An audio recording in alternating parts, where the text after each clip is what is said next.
There was a handshake in mid-June that quietly reset the Middle East, a small war that had spiked oil prices and closed shipping lanes for weeks suddenly stopped. Pakistan, Qatar, Saudi Arabia, Turkey, and Egypt all helped broker it. And in every photo of that signing room, there's one country missing, the one the war was actually about. They won on the battlefield, and somehow they're not in the room of the moment. So how does Israel end up on the outside of the deal that ends its own war?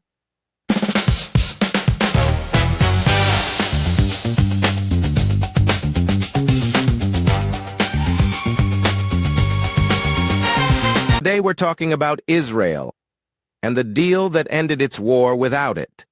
Here's the strange shape of the summer of 2026. Israel just fought a short, brutal war with Iran, and by most military measures it came out on top. Iran's air defenses were shredded, its nuclear sites hit, its supreme leader killed in the opening strikes. And yet the war was ended by a deal Israel didn't write, didn't sign, and reportedly wasn't even shown.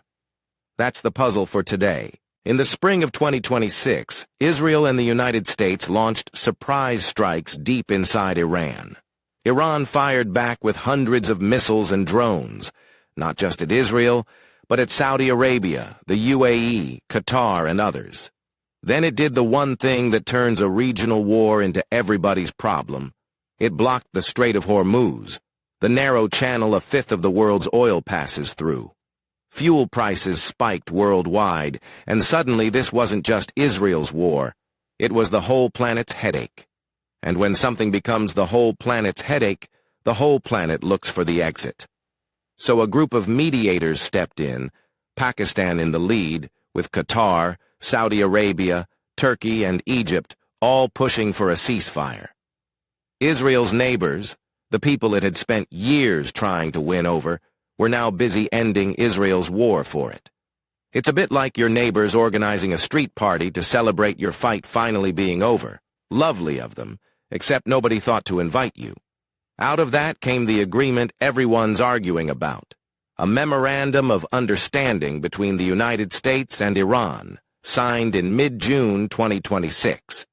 The Israeli government wasn't even shown the draft. Israel's leaders were reading the terms of their own wars ending in the news, like the rest of us. So what's in it? The military side of it is straightforward.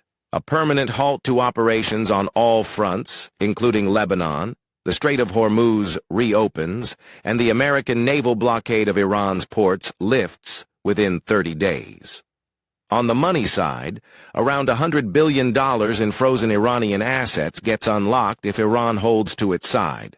And the bigger prize, the two sides give themselves 60 days to turn this sketch into a full nuclear deal, blessed by a binding UN Security Council resolution.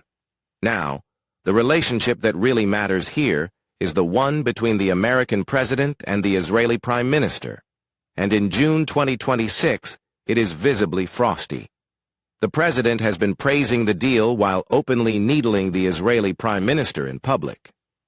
U.S. intelligence even warned that Israel might try to sabotage the agreement to keep the war going. Israel feels it was led into a war and pulled out before it was ready. Washington feels it cleaned up a mess and wants to keep the peace it just bought. The two of them are like business partners who opened the restaurant together, and one of them quietly sold it, and the other found out from a customer. It isn't just the United States who wants the deal. Israel's diplomatic room has been quietly shrinking as its so-called neighbors all wanted it to stop. Saudi Arabia, the big prize for normalization, keeps saying no formal ties with Israel until there's a real path to a Palestinian state. And in late 2025, France, the United Kingdom, Canada, and Australia formally recognized one at the UN. So even as Israel wins on the battlefield, the political map keeps moving in the opposite direction. So what happens next? And what does it mean for Israel? This is a memorandum, not a finished deal, and history is full of these that quietly fell apart. If it holds, the next 60 days are a sprint to turn it into a real nuclear agreement, and Iran slowly comes in from the cold. For Israel, that's the uncomfortable part. Its biggest rival gets economic breathing room, and Israel didn't get a seat at the table where that was decided, which leaves Israel with a real choice. It can try to wreck the deal and keep proving it's the strongest army in the region, or it can do the harder thing, trade some of that military edge for the diplomatic wins it actually wants, like normal ties with Saudi Arabia. Because winning a war and winning the peace are two completely different skills. Strength on the map isn't the same as friends on the map. And right now, the deal that shapes the region was written by everyone except the country it affects most. That gap between power and standing is the thing to watch. That's all for today. Hope that actually made sense of it. If you found it useful, hit subscribe and tap the bell so you catch the next one. Agent Monahan will see you soon.